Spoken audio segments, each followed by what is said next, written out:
This is from Seth, and he asks, if you could pick one formerly great program to return to that level, who would it be and why?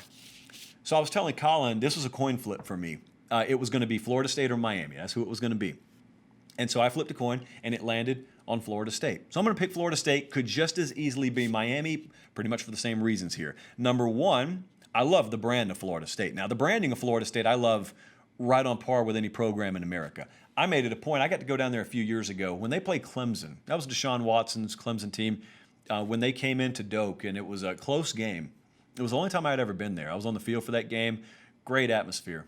It feels old school. It doesn't feel like a more modernized stadium, and that's not a bad thing. That's a good thing. It feels, it's very intimate. It's very intimidating. It is, I don't want to say dark, because dark's not the word, but it's not nice and clean and sparkly like some new stadiums are. It's a place that ahead of time it's going to be hard to go in there and win. Well, not when it's halfway full, because you're putting up a 5-7 season. So you got to get them back in order to reestablish the brand. The second thing that this would accomplish, or go a long way towards accomplishing, is giving a little competition to Clemson in the ACC. Ideally, you would get multiple programs that start to raise their collective game. But even if it's just Florida State, even if I'm looking at a two-team race is still infinitely better than just this 12-week tune-up campaign that you have to get ready for the playoff. It's like you have an extended 4-month-long workout session in order to get ready for the playoff. And if you think that's disrespectful to the ACC, go back and watch the ACC over the last few years. But the third thing this would accomplish, and to me, as I've told you many times, it's the most underreported big story in college football right now. Not by us. I mean, we cover it all the time, but just nationally, I don't see a lot of people picking up on the mass exodus of talent from South Florida in recruiting.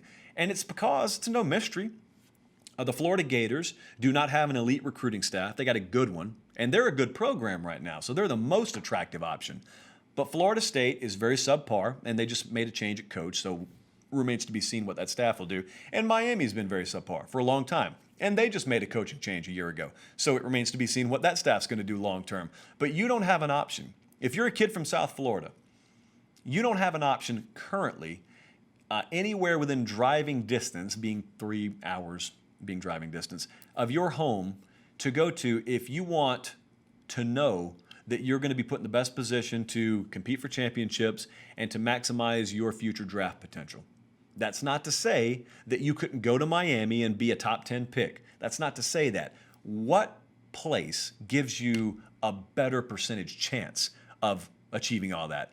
Clemson, South Carolina, Tuscaloosa, Alabama, Columbus, Ohio, or Miami, Florida, or Tallahassee, Florida right now. So the reason that I would pick either of these programs is because I'd love to see that change. I don't think people understand fully the dynamic shift in the sport of college football if even one more program in the state of Florida got their act together. That's 8 to 12 major recruits per year that don't leave the state of Florida. You're not going to get all of them, but you're keeping 8 to 12 or more major, elite, blue chip, 4- and 5-star caliber players from going to other programs. Are they still going to get theirs? Yeah.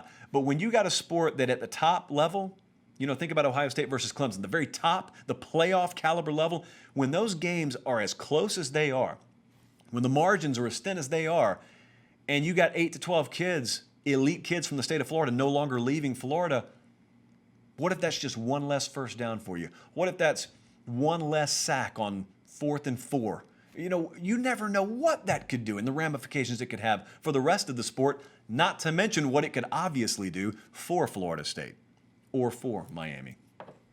So that's my wish. That's to quote Moonlight Graham from Field of Dreams. That's my wish. We'll see if it comes true.